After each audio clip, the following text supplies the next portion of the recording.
Price the Lord. இந்த March மாதத்தில் 14ஆம் தேதியாகிய இந்த வெள்ளிக்கிழமையின் காலை வேளையில் தேவ சமூகத்தில் வந்திருக்கிற ஒவ்வொருவரையும் கர்த்தர் தாமே ஆசீர்வதிப்பாராக. இந்த நாளிலும் நம்ம தியானிக்கிற தேவனுடைய வார்த்தை நம்முடைய பரிசுத்த வேதாகமத்தில் நியாயாதிபதிகளின் புஸ்தகம் 14ஆம் அதிகாரம் 6வது வசனம். The book of Judges chapter 14 verse 6. அப்பொழுது கர்த்தருடைய ஆவி அவன் மேல் பலமாயிறங்கினதினால் அவன் தன் கையில் ஒன்றும் இல்லாதிருந்தும் அதை ஒரு ஆட்டுக்குட்டியை கிழித்து போடுகிறது போல கிழித்து போட்டான். Praise the Lord. ஹல்லேலூயா. கர்த்தர் இந்த காலை வேளையில் நம்ம கொடுத்த இந்த அருமையான இந்த வார்த்தைக்காய் கர்த்தரை ஸ்தோத்திரிக்கலாமா? சாம்சன் உடைய வாழ்க்கையில் நடந்த ஒரு சம்பவத்தை இதில் பார்க்கிறோம். நமக்கு எல்லாம் தெரியும், இந்த சிம்சோன் ஒரு பலசாலி. பைபிளில் அநேக ஸ்மார்ட் பீப்புள். இப்போ சாலமோன் அப்படின்னு சொன்னால் உடனே ஞானத்தில் அவனை போல ஒருத்தர் இல்லை அப்படின்னு நமக்கு தெரியும். அதே மாதிரி சிம்சோன் அப்படின்னு சொன்ன உடனே நமக்கு என்ன ஞாபகம் வருது? நல்ல ஒரு பலசாலி, பலம் நிறைந்தவன். அவன் பிறக்கும்போதே வாக்குத்தத்தத்தோடு பிறந்த மகன். அவனுடைய மனோவா என்கிற அவனுடைய தகப்பனுக்கும் அவனுடைய தாய்க்கும் பிள்ளை இல்லாமல் இருக்கிற இப்போ தேவதூதன் வந்து சொல்லுகிறார், உனக்கு ஒரு பிள்ளை பிறப்பான், இஸ்ரவேலை பெலிஸ்தருடைய கைக்கு நீங்களாக்கி அவன் ரட்சிப்பான், அவனை இப்படியெல்லாம் வளர்க்கணும்னு சொல்லி அம்மா அப்பாவுக்கு அவங்க சில காரியங்களை சொல்கிறாங்க. அதே மாதிரி தாய் தகப்பன் அந்த பிள்ளையை வளர்க்கிறார்கள். அந்த பிள்ளை வளர்ந்து வருகிற நாளிலே நம்ம பைபிளில் வாசிக்கிற வண்ணமாக அவன் மிகவும் பலசாலியாக இருந்தான். அதாவது மனிதர்களால் செய்யக்கூடாத விசேஷித்த காரியங்களை அவனால் செய்ய முடியும். அந்த அளவுக்கு பலன் அவனுக்குள்ளே காணப்பட்டது என்பதை பார்க்கிறோம். இப்போ இந்த இடத்துல நம்ம பார்க்கிறோம், அம்மா அப்பாவோடு ஒரு இடத்திற்கு அவன் போகிறான். அவன் போகும் பொழுது 5வது வசனத்தில், இதோ கெர்ச்சிக்கிற பால சிங்கம் ஒன்று அவனுக்கு எதிராக வந்தது. ஒரு ரோரிங் லயன், ஒரு பெரிய சிங்கம், பால சிங்கம் அவனுக்கு எதிராக வந்து கர்ஜித்து வருகிறது. அப்பொழுது கர்த்தருடைய ஆவி அவன் மேல் பலமாயிறங்கினதினால் அவன் என்ன செய்தானா, தன் கையில் ஒன்றும் இல்லாதிருந்தோம் அதை ஒரு ஆட்டுக்குட்டியை கிழித்து போடுகிறது போல கிழித்து போட்டான். Praise the Lord. ஹல்லேலூயா. கர்த்தருடைய ஆவியானவர் பலமாக அவன் மேலே இறங்கினார். அந்த பழைய ஏற்பாட்டு நாட்களில் நம்ம பார்க்கிறோம், கிறிஸ்துவின் காலத்துக்கு முன்பாக அந்த பரிசுத்த ஆவியானவர் ஊற்றப்படுகிற நாட்களுக்கு முன்பாக ஆவியானவர் ஒரு சிலர் மேலே பலமாக இறங்கினார். அந்த காரியங்கள் நடந்து முடிந்த பண்பு அவர்கள் சாதாரணமான மனிதர்களாக இருப்பார்கள். அப்படித்தான் ஆவியானவர் இருந்தார். ஆனால் இயேசு தான் நமக்கு என்ன செய்தாங்க, நான் போனதுக்கப்புறம் உங்களுக்கு தேற்றரவாளனை அனுப்புவேன், அவர் எப்போதும் உங்களோடு இருப்பார், he will abide with you forever. அதாவது யோவேல் புஸ்தகத்தில் நம்ம வாசிக்கிறோம் இல்லையா, ஏதோ மாம்சமான யாவர் மேலும் என் ஆவியை ஊற்றுவேன். அப்போது அன்னைக்கு 120 பேரும் என்ன செய்தாங்க, அந்த ஆவியானவருக்காய் காத்திருந்தாங்க. ஆண்டவர் சொன்னார், நீங்கள் ஊழியங்களை செய்கிறதுக்கு முன்னால் எருசலேமில் தரித்திருங்கள், நீங்கள் பலத்தை பெற்றுக்கொள்ளணும், பரிசுத்த ஆவியானவரை பெற்றுக்கொள்ளணும். அப்போ அவங்க தரித்திருந்தாங்க, ஆவியானவரை பெற்றுக்கொண்டார்கள், பலமாய் கர்த்தருக்காக ஊழியம் செய்தார்கள் என்று பார்க்கிறோம். ஆனால் சிம்சோனுடைய நாட்களில் பிரியமானவர்களே அப்படி அல்ல. அப்போது இந்த சம்பவம் வரும் பொழுது, இந்த கர்ஜிக்கிற சிங்கம் அப்படியே அவனுக்கு முன்னால் கர்ஜித்து வரும் பொழுது கொஞ்சம் நம்ம யோசித்து பார்க்கலாமா? அப்படி இமேஜின் பண்ணி பார்க்கலாம். நமக்கெல்லாம் இந்த ஸ்டோரி மாதிரி இதை படிச்சிருக்கிறோம். அப்படியே கொஞ்சம் இமேஜின் பண்ணி பாருங்கள். நீங்கள் தான் நடந்து போகிறோம், நம்ம நடந்து போகிறோம், திடீர்னு எதிரிட்டு ஒரு சிங்கம் வந்துச்சுன்னா நம்ம என்ன பண்ணுவோம் யோசித்து பாருங்கள். பயந்துருவோம்ல. ஒருவேளை ஓடலாம், ஒருவேளை நம்ம ஷவுட் பண்ணலாம், இல்லை சிலர் அப்படியே ஃப்ரீஸ் ஆகி நம்ம நின்றக்கூடும். ஆனால் ஆவியானவர் அந்த இடத்துல வந்த மாத்திரத்தில் அவன் என்ன செய்தானா, அவனுடைய கையில் ஒன்றுமே இல்லை, ஒரு கழுதையினுடைய தாடை எலும்பு கூட இல்லை. அடுத்த சம்பவத்தில் தான் அதெல்லாம் பார்க்குறோம். இங்கே ஒன்றுமே கிடையாது அவன் கையில். ஆனால் ஒரு ஆட்டுக்குட்டியை கிழித்து போடுகிறது போல அவன் கர்ஜித்து வந்த பால சிங்கத்தை கிழித்து போட்டான் என்று வேதம் சொல்லுகிறது. ஆமேன். ஹல்லேலூயா. இன்னைக்கு பைபிளில் ஆட்டுக்குட்டியை கிழித்து போடுறது போலன்னு ஆண்டவர் ஆவியானவர் எழுதி வச்சிருக்கிறாரு. இன்றைக்கி ஒரு ஆட்டுக்குட்டியை உங்களால் கிழித்து போட முடியுமா? சரி, ஆட்டுக்குட்டியை விட்டுருங்களேன், ஒரு கோழி குஞ்சு நம்மளால் கிழிக்க முடியுமா? பேப்பரை கிழிக்க முடியும் நம்மளால், அவ்வளோதான் முடியும்ல.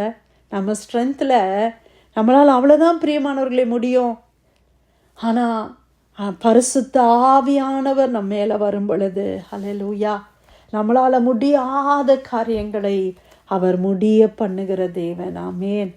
ஆண்டவருடைய ஆவியானவர் நம்ம வாழ்க்கையில் வரும் பொழுது நம்ம நினைத்திராத காரியங்களை கர்த்தர் செய்கிற தேவன். Amen. Praise the Lord. Hallelujah. ஆவியானவரை நாம் எந்த அளவுக்கு நம்ம வாழ்க்கையில் அனுமதிக்கிறோமோ, எந்த அளவுக்கு இந்த பரிசுத்த ஆவியானுடைய அபிஷேகம் எனக்கு வேணும் ஆண்டவரே. ஒருவேளை நம்ம ஒவ்வொரு விதமான சபையின் பாகுபாடுகளிலிருந்து நம்ம எல்லாம் வளர்க்கப்பட்டவர்கள். ஒவ்வொருத்தரும் ஒவ்வொரு விதமான சபையினுடைய பாகுபாடுகளில் வளர்க்கப்பட்டோம்.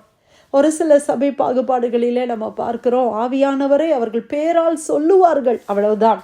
பிதா, குமாரன், பரிசுத்த ஆவி, அதோட சொல்லி முடிச்சிருவாங்க.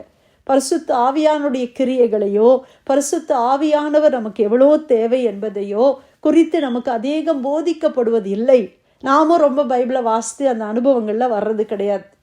ஆனால் நம்ம நல்லா பார்த்தோன்னா, இன்றைக்கி நம்ம ஜீசஸுடைய பீரியடில் இல்லை. நம்ம ஜீசஸ் ஒரு காலகட்டத்தில் இந்த பூமியில் இருந்தாங்க. அந்த காலகட்டங்கள் முடிந்து விட்டது.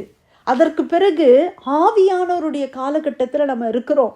இன்றைக்கி it is the period of the season of the Holy Spirit. இன்னும் நம்ம ஆவியானவரை அறியாமல் இருப்போமே ஆனால், ஆண்டவர் சொன்னார் இல்லை, என் ஜனங்கள் அறிவில்லாமல் சங்காரமாகிறார்கள். ஆண்டவர் நம்மளுக்கு ஒரு பெரிய வல்லமையை கொடுத்திருக்கிறார். அந்த வல்லமை தான் இந்த ஆவியானவர்.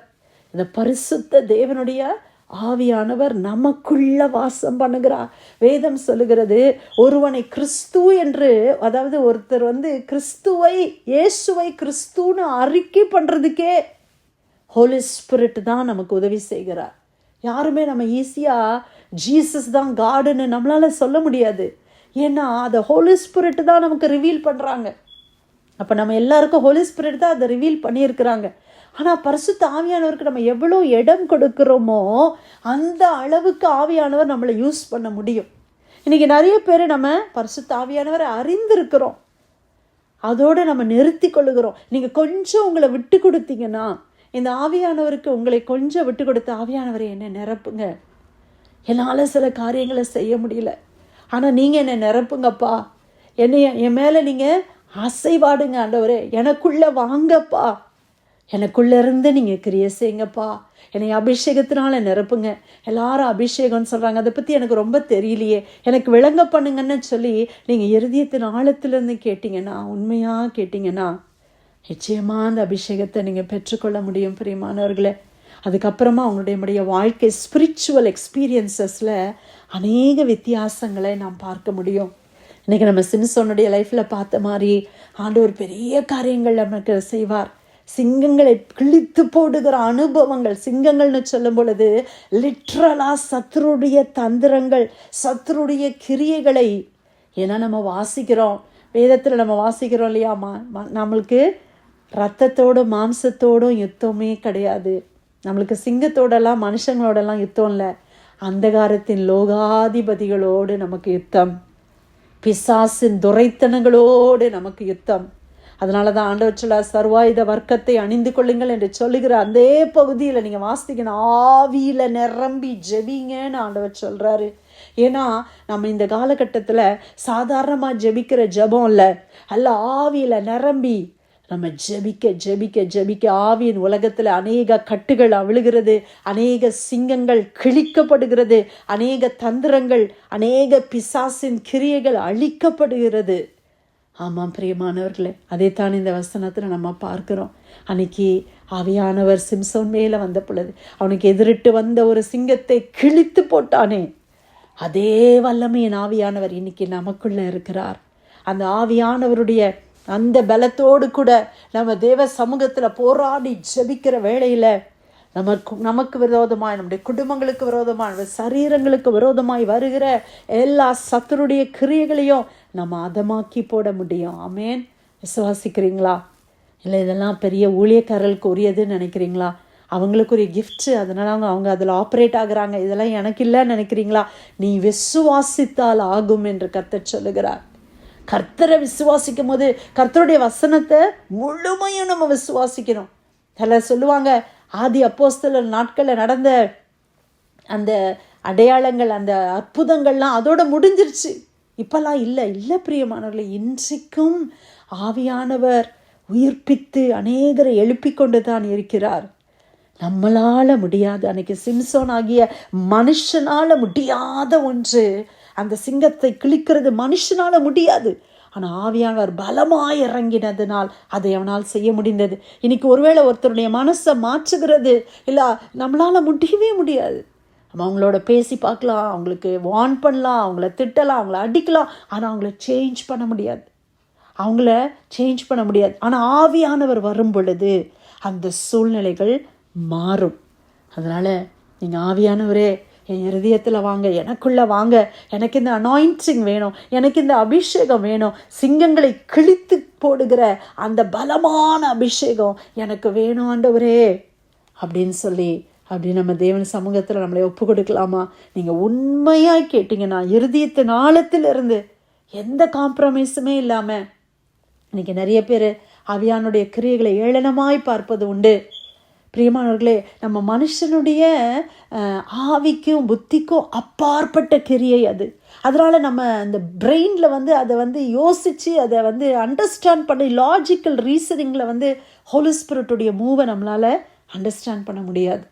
அதனால தான் ஆண்டவர் சொல்றார், ஆவிக்குரியவன் சகலவற்றையும் நிதானித்து அறிகிறான். ஆவிக்குரிய மனுஷனாக நம்ம வாழ வேண்டும், ஆவியினால் நடத்தப்பட வேண்டும். அந்த பரிசுத்த ஆவியானவரால் நடத்தப்படுகிற ஒரு வாழ்க்கை அனுபவம் நமக்கு தேவை. அந்த பவர்ஃபுல்லான ஒரு லைஃப் நமக்கு தேவை. ஒருவேளை இதுவரைக்கும் நம்முடைய லைஃப்பில் அந்த எக்ஸ்பீரியன்ஸ் இல்லைனாலும் இன்னைக்கு நம்ம தேவ சமூகத்தில் அதை கேட்டால் நம்மளுக்கு ஆவியானவரை கர்த்தர் கொடுப்பது அதிக நிச்சயம். ஆண்டவர் சொல்கிறாரு, நீ உன் பிள்ளைக்கு மீனை கேட்டா, நீ அப்பத்தை கேட்டா நீ கல்லையாப்பா கொடுப்ப, மீனை கேட்டா தேளை கொடுப்பியா? நீ மட்டும் உன்னுடைய பிள்ளைக்கு நல்ல ஈவை கொடுக்குறியே, பொல்லாத மனுஷனாகிய நீ கொடுக்கும்போது என்னிடத்தில் ஆவியை கேட்கிற மனுஷனுக்கு நான் கொடுக்காமல் இருப்பேனோ? அப்போ ஆண்டவர் கொடுப்பார்ல. அப்போ நம்ம கேட்டுக்கிட்டே இருக்கணும், ஆண்டவரே நீ அபிஷேகம் வேணும், ஆண்டவரே பரிசுத்தமாய் வாழ, நான் கர்த்தருக்காய் வல்லமையாய் ஊழியங்களை செய்ய இந்த அபிஷேகம் வேணும், அடிக்கடி சோர்ந்து போகிறேனே அப்பா, இந்த அபிஷேகத்தை கொடுங்கன்னு கேளுங்க. ஆண்டவர் நிச்சயமாக தருவோம். அவனோட குடும்பத்தில் மாற்றம் உண்டாகும், கணவன் வாழ்க்கையில், பிள்ளைங்க வாழ்க்கையில், மனைவி வாழ்க்கையில் மாற்றங்கள் உண்டாகும், சரீரத்தில் உள்ள பாடுகள் வேதனைகள் எல்லாம் மாறும். பிரியமானவர்களை, சத்துருடைய கிரியைகள், சத்துரு என்னென்ன காரியங்களை திட்டமிடுகிறானோ அதெல்லாம் ஆண்டவர் ஒன்றில்லாமல் ஆக்கி போடுவார். ஆண்டோடைய அருமையான வார்த்தைக்காய் கர்த்தரை ஸ்தோத்திரிக்கலாமா? நியாயாதிபதிகள் 14:6 அப்பொழுது கர்த்தருடைய ஆவி அவன் மேல் பலமாய் இறங்கினதினால் அவன் தன் கையில் ஒன்றும் இல்லாதிருந்தும் அதை ஒரு ஆட்டுக்குட்டியை கிழித்து போடுகிறது போல கிழித்து போட்டான். கர்த்தர் கொடுத்த வார்த்தைக்காய் நன்றி செலுத்தி பிரேயர்ல வந்திருக்கிற யாராவது நம்ம ஜெபிக்கலாமா?